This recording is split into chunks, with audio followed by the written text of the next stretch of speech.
ओम गुरुसत्ताय नमः। वेदमूर्ति तपोनिष्ठ पंडित श्री राम शर्मा आचार्य वाङ्मय रामायण की प्रगतिशील प्रेरणाएं। आइए पढ़ते हैं, सुनते हैं और समझने का प्रयास करते हैं। त्वदीयम्बस्तु गोविंद तुभ्यमेव समर्पये। ओम भूर्भुवः स्वः तत्सवितुर्वरेण्यं भर्गो देवस्य धीमहि धियो यो नः प्रचोदयात्। संत और असंत, देव और दानव। संत अर्थात देव, असंत अर्थात दानव, यह दोनों वर्ग सत और तम के प्रतीक हैं। एक को भगवान का अनुयायी और दूसरे को शैतान का पुजारी कहा गया है। देवासुर संग्राम का विविध उपाख्यानों के रूप में वर्णन मिलता है। वह वस्तुतः संत और असंतों की प्रकृति, भिन्नता एवं गतिविधियों का चित्रण है। परस्पर विरोध होने के कारण उनमें असहयोग, टकराव एवं संघर्ष होना भी स्वाभाविक है। यही देवदानव युद्ध है, राम रावण युद्ध, महाभारत आदि इसी टकराव के इतिहास है।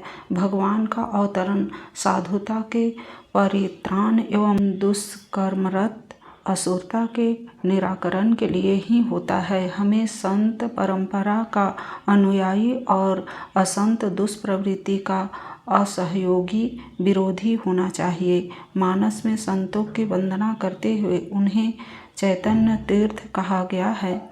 तीर्थों की स्थापना की गई थी। वातावरण के प्रभाव से लोगों में सद वृत्तियां तथा सद प्रेरणाएं उत्पन्न करने के लिए उन स्थानों पर ऋषियों ने सत्कार्यों और उपासना आदि द्वारा श्रेष्ठ संस्कारों का वातावरण बनाया था। सच्चे संत भी अपने श्रेष्ठ संस्कारों के प्रभाव जन जन में शुभ प्रवृत्तियां फैलाते हैं, अतः वे भी तीर्थ कहे जाने योग्य हैं। साथ ही तीर्थ तो अपने स्थान पर रहते हैं, पर साधु तो घूम घूम कर प्रेरणा संचार करते हैं, अतः वे चैतन्य तीर्थ कहे गए हैं। मुद मंगलमय संत समाजो, जो जग जंगम तीर्थ राजो। किंतु यहाँ संत का अर्थ साधु वेशधारी व्यक्ति नहीं, वरन श्रेष्ठ प्रवृत्तियों और श्रेष्ठ आचरणों से युक्त गुणवान परमार्थ परायण सज्जन है।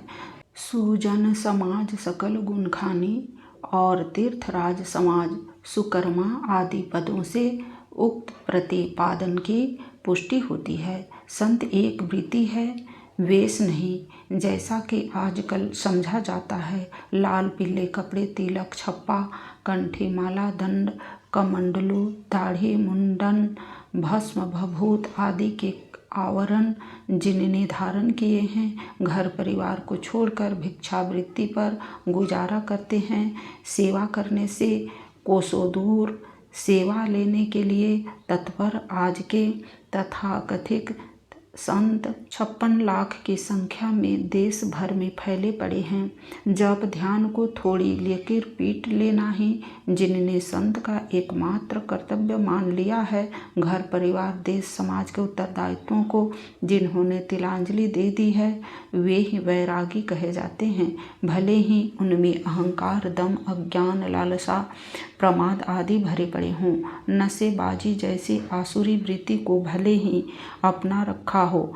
रामायण में संत की परिभाषा यह नहीं है। तुलसीदास जी ने सज्जनों को संत कहा है और उनके 2 गुण प्रधान बताए हैं।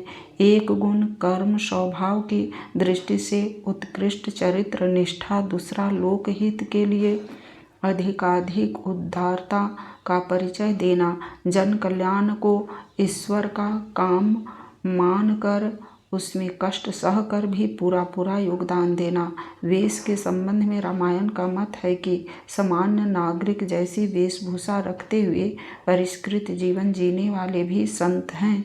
भले ही उन्होंने चित्र विचित्र वेश न बनाया हो, साथ ही उन्होंने साधु सज्जा से बने ठने किंतु महान गुणों से रहित व्यक्तियों की भर्त्सना की है। रामायण ने संत वृत्ति को सराहा है, वेश की उपेक्षा की है। यदि वेश से विपरीत आचरण है तब तो उसकी कटु आलोचना की है। वंदना प्रसंग में कहा है, लखी सुबेश जगवंचक जेऊ, बेस प्रताप पूजियत तेऊ, उघरे अंत न होई निवाहो, काल नेमि जिमि रामन राहो। इसके विपरीत मानसकार मानते हैं कि संत वृत्ति के व्यक्ति किसी भी वेश में पूज्य हैं, कि ये हो कुवेश साधु सन्मानो, जिमि जग जामवंत हनुमानो।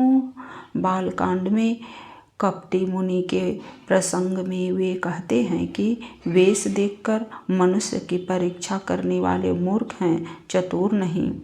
तुलसी देख सुवेश भुलहि, मूढ़ न चतुर नर, सुंदर के कहीं पेखी वचन सुधा सम असन यही। साथ ही साधकों को सावधान करते हुए वे स्पष्ट करते हैं, वचन वेश ते जो बने सो बिगड़े परिणाम, तुलसी मन से जो बनी बनाई राम सियावर, रामचंद्र भज जय शरणम, जय जय सिया राम शंकर हरिओम। राम राम जय जय राम सिया राम, राम राम जय जय राम सिया राम, राम राम जय जय राम सिया राम। आज के वीडियो में इतना ही। लाइक, सब्सक्राइब एंड शेयर करें। धन्यवाद। ओम शांति।